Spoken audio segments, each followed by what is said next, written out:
I'm Rachel, 31 years old, which is basically late for marriage sim. Apparently, I've missed my window. You see, I made one small mistake. I went to school, studied journalism, then law, and had the audacity to build a career. Now I am a content creator, which is impressive until someone asks, "When are you getting married?" It usually starts with a phone call from my beloved aunties. Heaven save me. Rachel, my child, the dating pool is shrinking. You will die a childless spinster.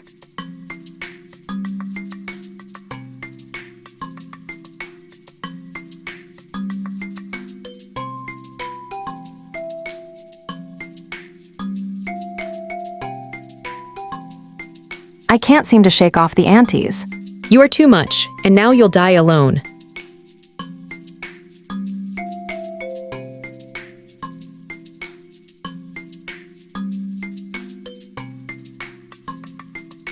Church doesn't help. You go there for Jesus, you leave with marriage counseling. Apparently, my first ministry is becoming someone's wife and mother.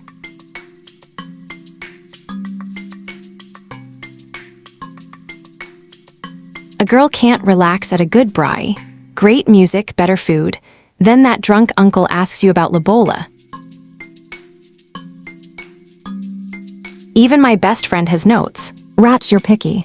I'm not picky. I just read the terms and conditions. You'll read yourself into being single forever. Better single than sorry babes. Let's talk options. Ex number 1 was exhaustingly serious. He could turn a romantic stroll into a lecture. Number 2 was a drunk. What could he teach my children? Number 3 couldn't tell a story. Number 4 told too many stories.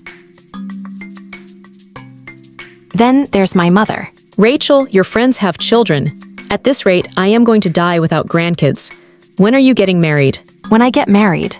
Jehovah, have mercy on my poor soul. You gave me the wrong child. If only I had a son.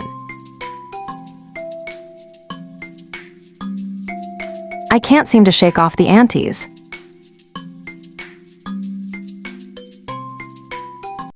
And then there's Illy, ambitious, visionary, calm, in a world full of noise, the kind of man who builds beautiful spaces and somehow makes me feel like the one. I'm thinking about marriage. I am at peace.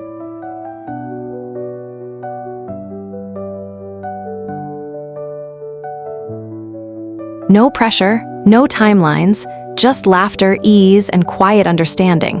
The kind that sneaks up on you, the kind you don't overthink.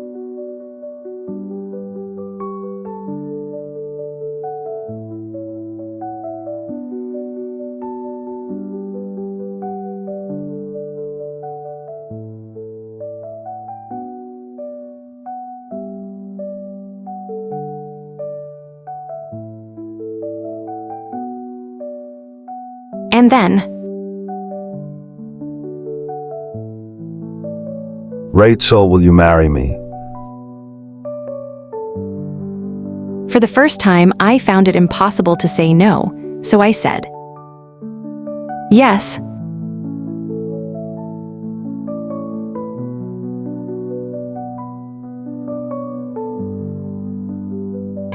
Wait until my Zimbabwean family hears. I finally said yes. I am expecting fireworks.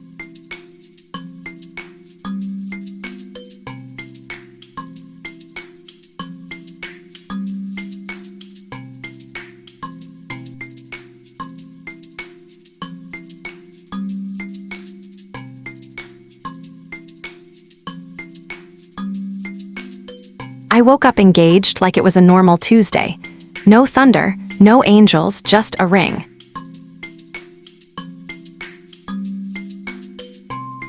Illy, calm, collected, ambitious, suspiciously perfect, and somehow he chose me, and I, him.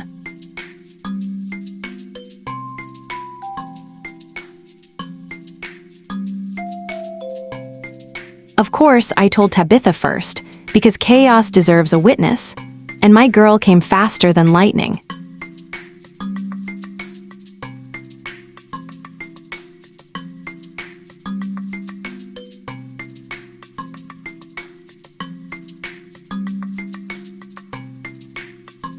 Rachel, you engaged. Yes, please breathe. Oxygen is still free. Telling my mother felt like announcing a miracle.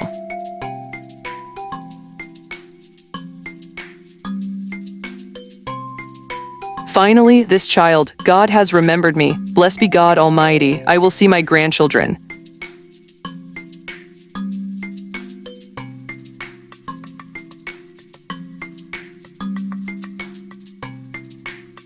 I'm not even married yet. We were already at grandchildren. Think she started planning the wedding before I finished the sentence. Within days, the aunties arrived. Women who hadn't called me in years suddenly knew where I lived. We always knew you would get married. Did they, though? Elders know everything, or rather, they just rebrand.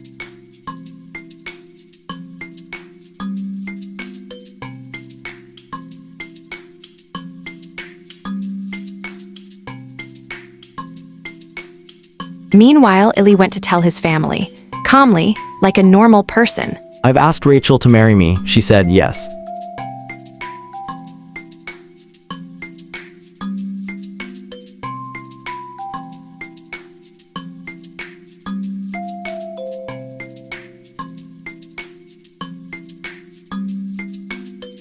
His family, particularly, his mother and brother were over the moon. His younger sister always thought I didn't deserve him. Then came the visit to his rural home to meet his family elders. The women looked at me like I was a group project they didn't choose. I smiled, gracefully, like I knew what I was doing. I did not know what I was doing, at all.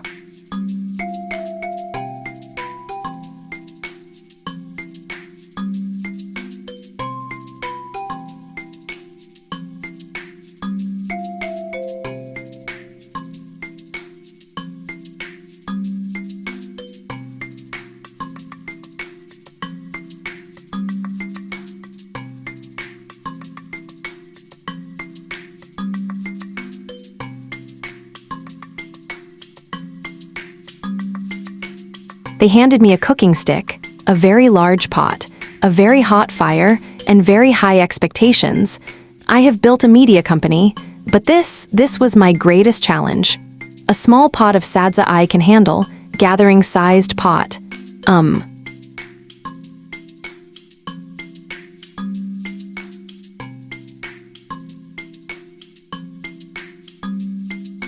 So I outsourced, quietly, strategically, like a true businesswoman.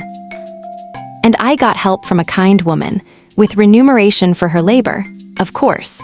Then the chickens ran. At this point I had it. I wasn't chasing after chickens. And that's when Ellie stepped in, not to catch the chicken, but to defend me.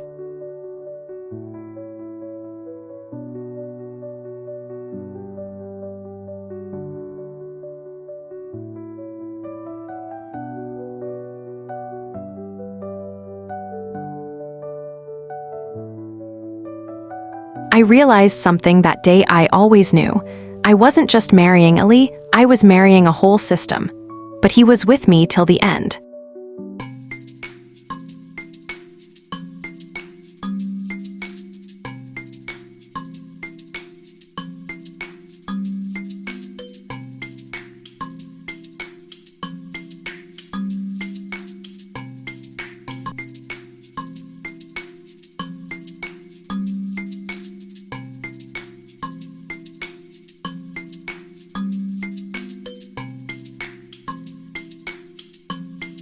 So we got engaged.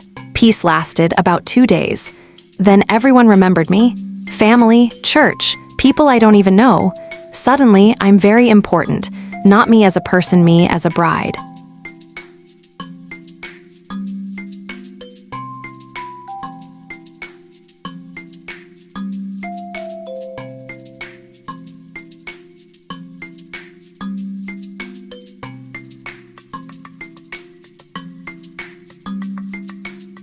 Then came counseling, mandatory, very official. We walked into the office and met the pastor. Marriage is serious. I nodded because it is. A woman must build her homes. I blinked. Here we go. I hope there's a manual. Illy heard that. He almost laughed. Aunties gathered for wedding gossip about Illy. We always knew. No, they didn't. Yes, he is serious, very serious.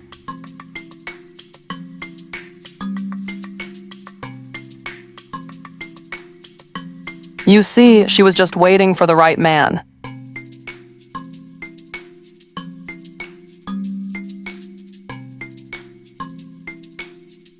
My son was looking for the right woman.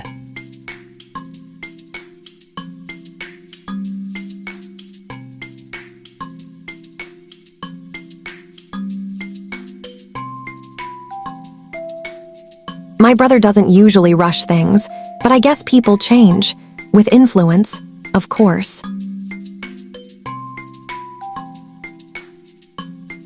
A husband is the head. I nodded again. No point in arguing with elders.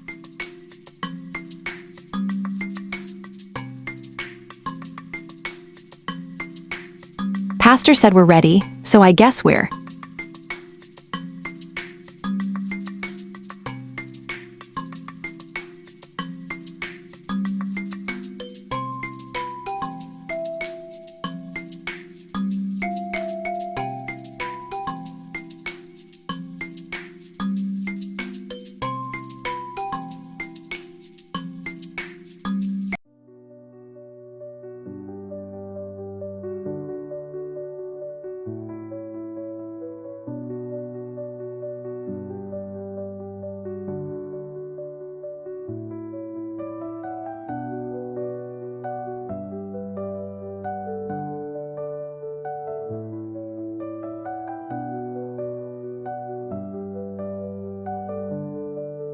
After all the talking, we finally got quiet, just the two of us. No aunties, no pastor, no commentary.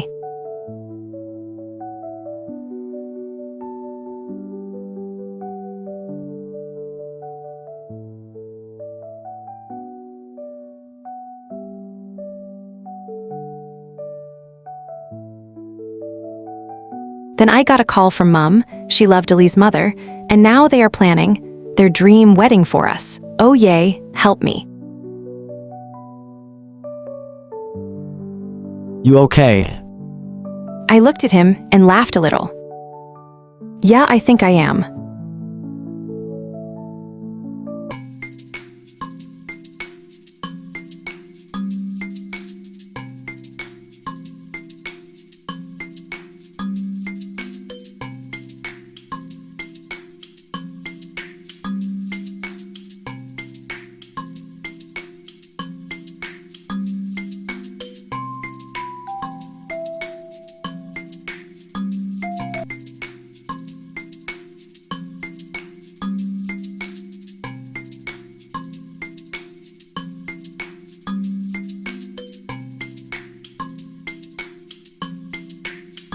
The day started quietly, and I actually woke up feeling in control for once.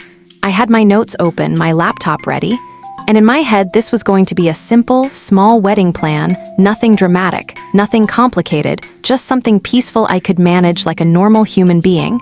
I should have known better because weddings are a family affair, especially when the bride took time to get married. It's a celebration. That illusion didn't last long. Mama walked in, ready for battle, or rather wedding planning, the wedding of her dreams. She didn't ask questions. She brought structure, expectations, and a folder that already felt heavier than the entire wedding budget. And I realized my small wedding is a futile fantasy. Small wedding, it's a wedding, not a picnic. I didn't carry you for 9 months, give birth, and break my back working for you to get married so casually. There goes my quiet morning. Before I even recovered, Illy's mother arrived with that calm, polite energy that somehow always means bigger expectations. Mama and my mother-in-law, my goodness, there's 2 of them. The combination. Everyone was smiling, but every smile had a different price attached to it. Someone said elegant, someone said memorable, and someone very confidently added slightly grand, which in family language usually means nothing about this will be small anymore. Something elegant, memorable, slightly grand. Exactly. I just nodded like I agreed, even though internally I was already calculating damage. Then Evelyn. Ellie's sister arrived with Ellie, and the room didn't get louder, it got sharper. She didn't need to say much. Her presence alone felt like an opinion I hadn't requested. She looked at me like she was reviewing a decision that would affect everyone's future, but especially mine. So I smiled politely, because sometimes peace is just choosing not to respond to energy you didn't ask for. By the time the wedding planner showed the setup, things had already crossed into fantasy territory. Suddenly, there were layouts, themes, seating charts, and people were excited in a way I no longer fully understood. I tried to hold on to small wedding again, but it was already being quietly erased in real time.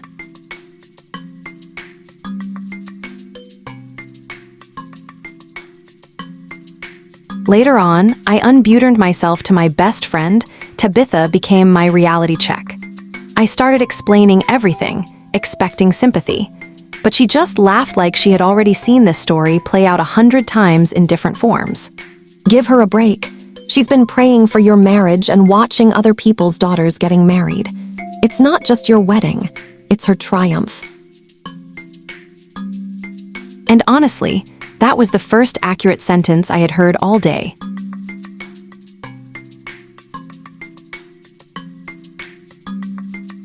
At dinner, everyone was exhausted from wedding talk. Apart from the Motors, of course.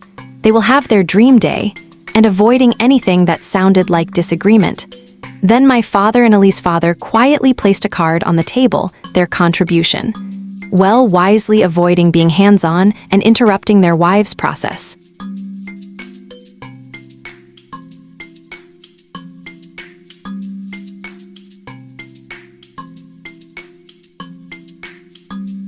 The fittings for my Marora dress came next. I was wrapped in fabric. That was not of my choosing or taste. I wanted blue, but my mother's had other ideas. Why did it have to be green and gold? I tried to move, adjust, I hate it.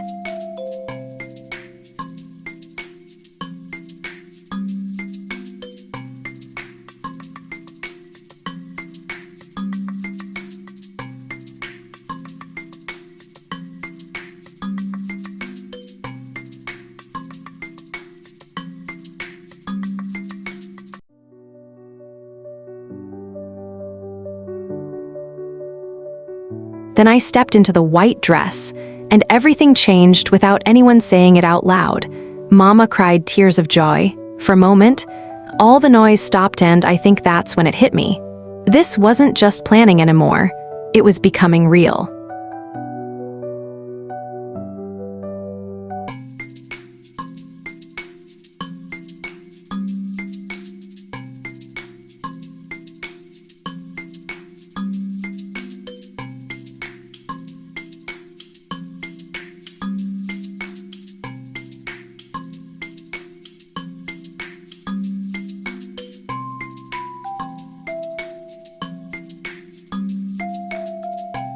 Later, I bumped into Evelyn the passage, and for the first time she dropped the polite distance. I always knew she never liked me, but why? I simply think my brother can do better. Deserves way better. Ellie came looking for me after I was gone for a while. Are you okay? Yes, I'm fine. I lied.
sunset, everything slowed down.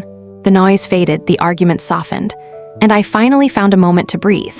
Illy joined me quietly, and for once there were no negotiations, no opinions, just silence. And I realized maybe that's what love actually is, not loud promises, just someone staying in the chaos with you without leaving. Looking back, the entire planning felt like a group project nobody agreed to, but everyone still tried to lead. I thought, small wedding one more time, and I guess that's the funniest part, somehow, in all this chaos. I couldn't have our families any other way.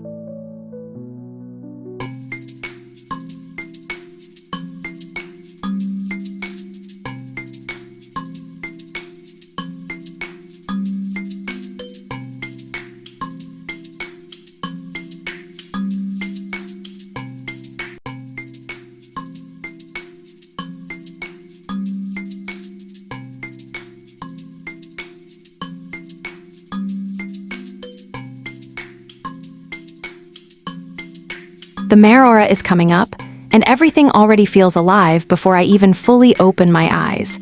There is this mix of excitement and nerves sitting in my chest, like the whole day is gently pushing me forward. My mother comes to me first, soft and steady, calming me down and reminding me that it's okay if everything is not perfect.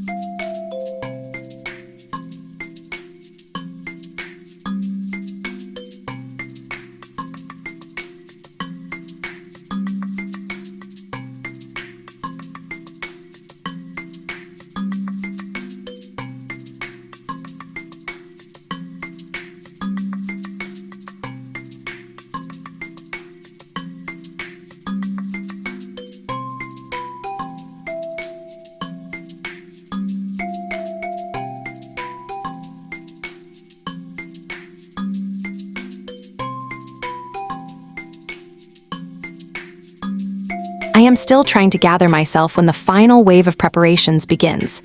I feel a little overwhelmed as everything moves so fast around me, but that into something warm and grounding. My aunties come in with advice, laughter, and that familiar way of preparing me for life as a married woman. I move between moments, sometimes cooking lightly with my friend, Tabitha, sometimes laughing with her, as we try to keep things normal while everything feels big.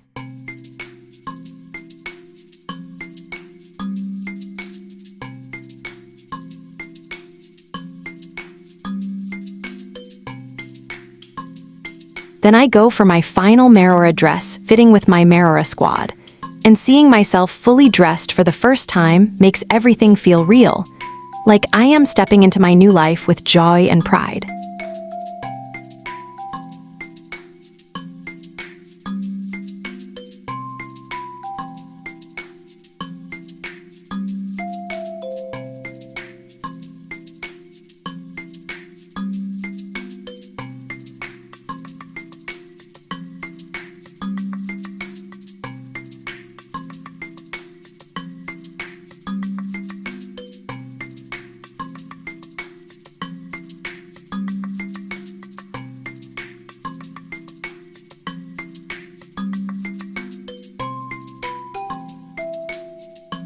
Very early in the morning, my aunties and my grandmother arrive first.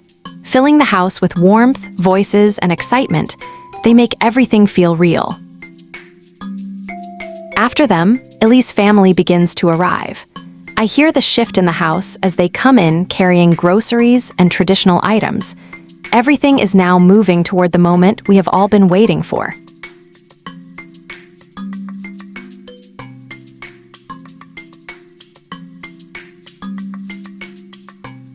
I am inside the space where the lobola payment will take place, sitting with my relatives close around me. Illy's uncle and his older brother enter as the representatives of his family, while the rest of his family remains outside, until the dowry is accepted and grocery list is checked. Inside, everything feels calm, respectful, and full of meaning. My father leads the conversation with pride and presence, speaking with Illy's representatives as the lobola is discussed and then completed. I sit there quietly, present in every moment, feeling happiness rising in me because this is not pressure, this is love taking form. Outside, Illy is there with his family, waiting, as he tries to cheer up Evelyn, on the prospect of becoming my sister-in-law.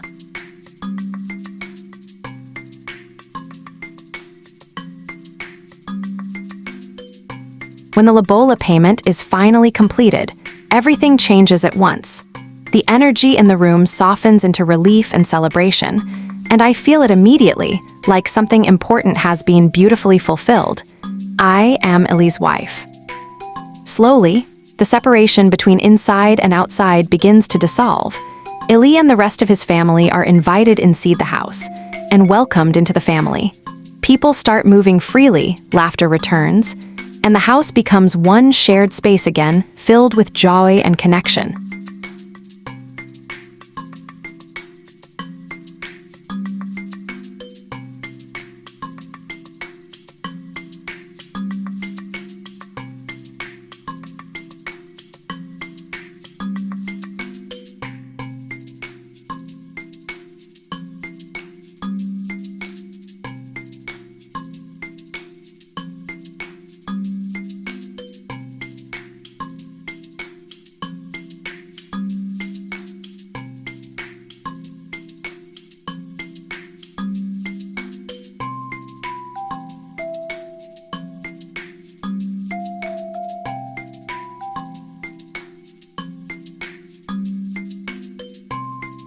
By the afternoon, everything transforms into celebration.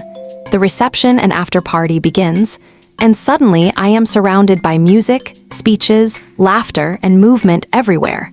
My family and I are dressed in our finest, and it feels like joy is spilling into every corner of the day.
By the end of it, I stand there as Rachel, officially married, still smiling like I cannot fully believe how beautiful this day has been. And even though everything feels complete, I know the story is not finished yet, because today was the traditional wedding. The white wedding is yet to come.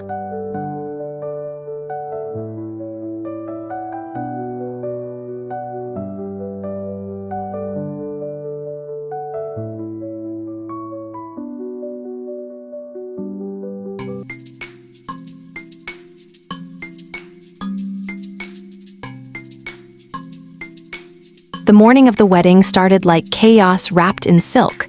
My mother was already commanding the house like a general. Bridesmaids were running everywhere. Aunties were arguing over flowers, and I just sat there. The big day is finally here.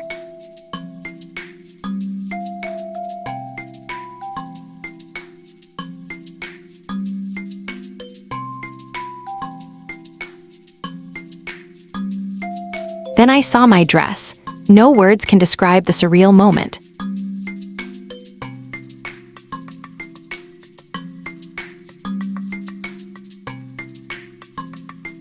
Ili was somewhere across the city getting ready too. I imagined him adjusting his suit, with his groomsmen teasing him about being tied down.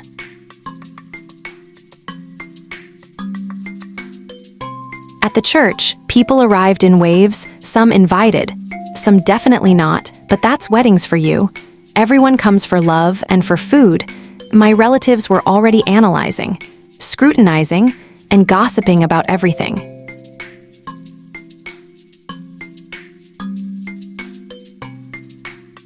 I walked down the aisle, and I saw him, Ili, standing there like he had been waiting his whole life just for me to arrive. I almost forgot how to walk. It felt unreal, like the world paused just to watch us meet again.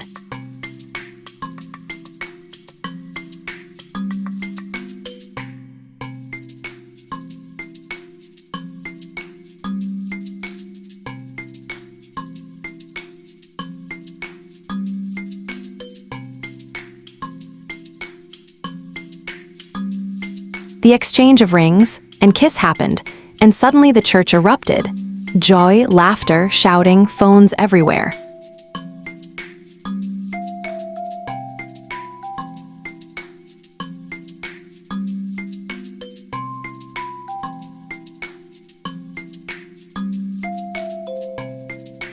Then came the reception, and that's when things took off. Music louder, heels off. Everyone dancing like they trained for it their whole lives. Even the serious people started smiling like they forgot their own stress. And wedding crushers and family who came for food had their plentiful.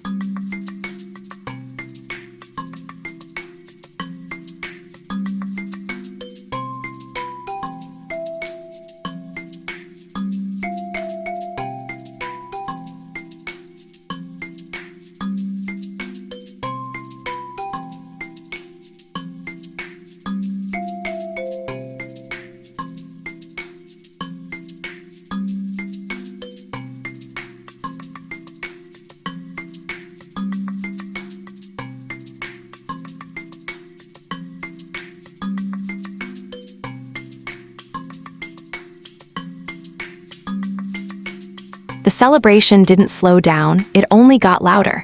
After the formal speeches, the music took over everything. People were dancing like they had been waiting their whole lives for this moment, aunties spinning, uncles clapping. Even the serious ones finally smiling and moving to the rhythm. I remember thinking, this is what joy looks like when nobody is holding back.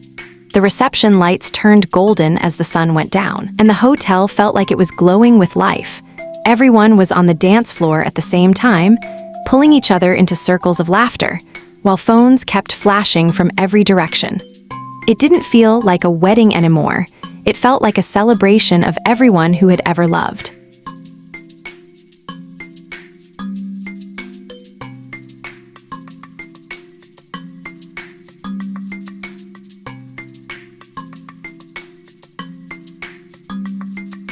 He pulled me straight onto the dance floor, and I just went with it. And that was it. I was having fun. Music, laughter. It just kept getting better as the night went on. The music didn't stop, the laughter didn't stop, and nobody wanted to sit down. People were dancing, eating, joking, shouting, celebrating, just enjoying the night. Even the MC was tired, but still trying to keep the party alive. And then midnight came. Fireworks filled the sky. We all looked up at the same time, smiling, laughing, just living in it.